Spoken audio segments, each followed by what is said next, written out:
Sí, vamos a hablar de crimen organizado. Bueno, nos va a hablar de crimen organizado nuestra compañera Julieta Núñez Tomás. Adelante, Juli. Bueno, vamos a conversar si quieren, porque es un tema que va a dar para hablar. Esta es una columna, un informe, digamos, que también encaré de una manera distinta, de alguna manera, porque es un tema que sobre el que es muy incipiente poder hacer el tipo de informe que quisiera, ¿no? Entonces, cuando empecé a investigar un poquito por el lado que iba a ir, más allá de que yo ya había hablado con las fuentes que consulté para este informe, me metí en la página del Ministerio del Interior para ver cuáles eran las noticias asociadas a crimen del día de hoy, por ejemplo.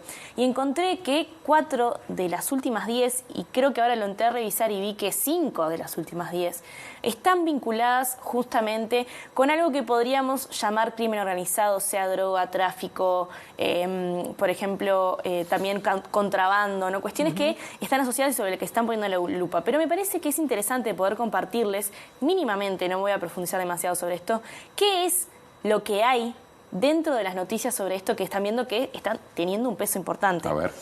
Detenido con droga en el centro de Montevideo. La policía incautó 55 dosis de pasta base y dinero. Tras patrullaje detienen a una mujer comercializando drogas. Y aclara, la indagada se encontraba junto a sus 2 hijos de 2 y 6 años en la zona de Parque Valle. Operativo antidrogas en Salto y Colonia culminó con 20 personas judicializadas y 11 bocas cerradas. Dice que integraban una organización criminal dedicada a la comercialización de sustancias de estupefacientes prohibidas que abastecía a varias bocas de venta al menudeo. Detenido vehículo en el cual se transportaba semillas de contrabando. La conductora del mismo resultó condenada por un delito de receptación a la pena de 6 meses de prisión en libertad a prueba. ¿Qué es lo que observamos en estas noticias? ¿Qué patrón hay? Bueno, claramente hay una cuestión vinculada con la droga en pequeñas cantidades, más allá de esta noticia que sobresale, porque además este operativo antidrogas que mencionan en Salto y Colonia no es una cuestión que se dio evidentemente en esta semana, no es algo que en realidad se viene trabajando desde marzo de este año y ha tenido diversos procedimientos Quizás asociados. es el operativo más grande, ¿no? O sea, es el que por lo menos muestra un poco más, pero siempre es como el microtráfico, ¿no? Exacto.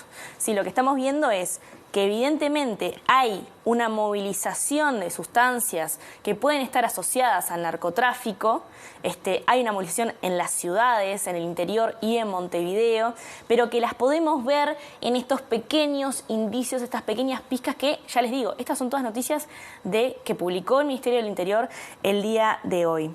El año pasado, cuando se presentaron al fin de año, en diciembre, o sea, va a ser un año en la realidad de esta presentación, pero no tenemos cifras nuevas, cuando se presentaron los datos de la Dirección General de Lucha contra el Crimen Organizado e Interpol, mostraban que entre marzo de 2020 y diciembre de 2021 hubo 260 allanamientos y 360 personas formalizadas y o condenadas.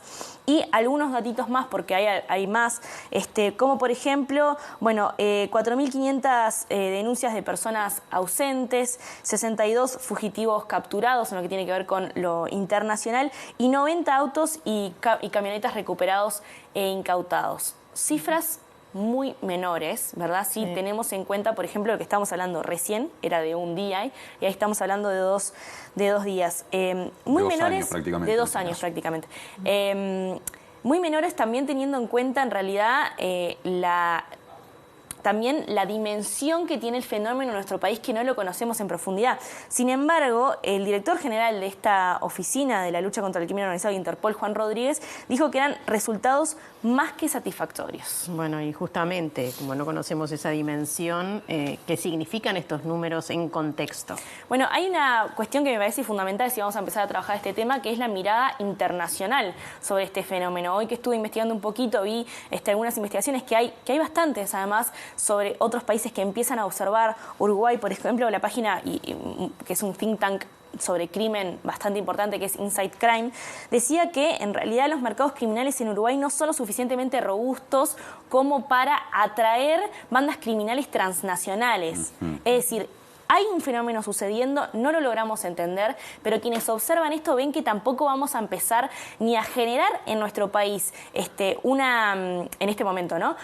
Un crecimiento del vínculo y el tránsito de bandas criminales transnacionales, ni tampoco a exportar bandas criminales. ¿Por qué? Bueno, primero porque el mercado doméstico de drogas acá en Uruguay es muy chico, y segundo porque de alguna manera hay un sistema judicial bastante sólido, que esto también está más cuestionado y lo vamos a ver más adelante. Estuvimos hablando hoy con Ana Arana, que es una periodista especializada en crimen organizado. Ella es salvadoreña, ha vivido en diversos países, México, Estados Unidos, y hace investigaciones sobre esto. Vino justamente a Uruguay con motivo del Seminario Internacional sobre Periodismo de Seguridad y Crimen Organizado que organizó la Universidad Ort, y estuvimos conversando en esa instancia con ella sobre cuáles son las señales de alerta, las señales de alarma que tenemos que tener presentes y cómo se ve desde afuera el rol que está teniendo Uruguay en la región.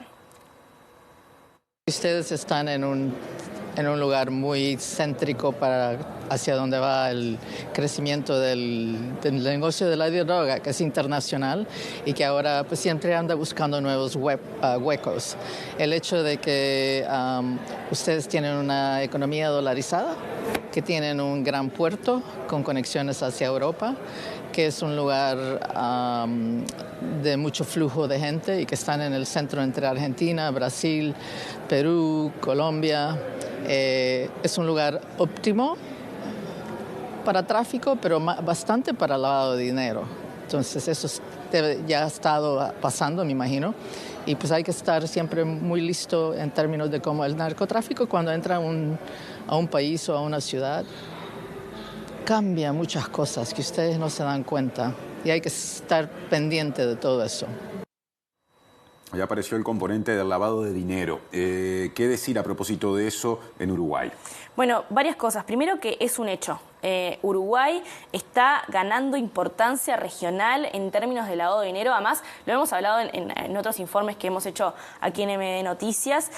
Un componente que no podemos ignorar también cuando hablamos de esto es que en 2020 se elevó por ley el límite de los pagos en efectivo de $4.000 a $100.000. Esto obviamente da una mayor posibilidad de realizar negocios, por ejemplo, comprar una vivienda con efectivo en mano de claro, miles de dólares. Y esto, evidentemente, los críticos, expertos, académicos que trabajan sobre este tema, hablan de cómo esta modificación legislativa que desde el gobierno se dijo que era para darle mayor libertad a la población en el uso de su dinero, puede promover el delito justamente porque no solamente se permite este ingreso, sino que hay poco o nulo control con respecto a cómo se mueve esto. Igual, algo que es importante mencionar también, ya antes de esta ley de 2020, esta modificación normativa de 2020, estaba siendo Uruguay por su conformación, y no voy a ahondar eso porque ya lo hemos explicado, su conformación del sistema financiero ya estaba siendo un lugar en el que pero esto puede llegar a complicar aún más este tema. Hay una investigación que hemos presentado aquí que es de Gabriel Tenenbaum, el sociólogo que trabaja sobre estos temas, que es muy interesante. Y también quiero recordar en este recuento que estamos haciendo sobre algunas cuestiones que también presentamos un informe que hace muy poco de una auditoría externa que mostraba cómo en este momento Uruguay no tiene la capacidad de combatir el lavado de dinero desde el punto de vista institucional, ¿no? Entonces, esto que mencionaba Ana Arana y sobre lo que va a hablar también en este segundo fragmento que vamos a ver más adelante, es muy interesante de entender porque desde el exterior están viendo que uno de los principales problemas que tenemos en lo que tiene que ver con crimen organizado no es este narcomenudeo que está atacando el Ministerio del Interior, sino algo vinculado con lo institucional y el lavado de activos, y lo que se está observando es que no tenemos la capacidad para atacarlo y además se están haciendo modificaciones legislativas que lo favorecen. Entonces, parece que no hubiera un vínculo entre el problema real y las acciones que se están tomando. O sea, ¿qué efecto tiene lo que se está haciendo por parte del Ministerio del Interior para combatir el narcotráfico? Bueno, un análisis muestra que el trabajo principal que ha tenido el Ministerio del Interior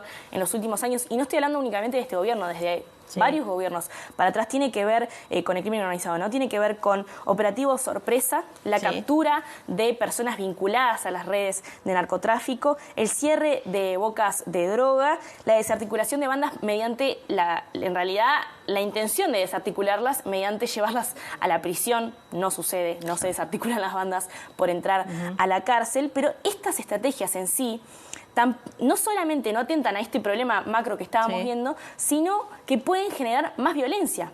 A fin de cuentas, la preocupación que se tiene por el crecimiento del crimen organizado, la posibilidad de crecimiento del crimen organizado en nuestro país, es justamente la violencia. Y estas políticas, lo que dicen expertos y expertas, es que pueden llegar a incrementar la violencia en los barrios, porque no solamente está generando un enfrentamiento violento, esta mano dura de la que se habla en los barrios, que obviamente eleva los índices de violencia, sino que también estás quitando y desarticulando bandas que también funcionan desde el punto de vista económico con un peso importante dentro de los barrios, ¿no? Y eso evidentemente también expone a la delincuencia a más cantidad de personas. Así que le consultábamos a Ana Arana también, bueno, ¿qué es lo que puede llegar a ayudar a esta situación? ¿Es, por ejemplo, que intervenga la política criminal, la política de drogas exterior?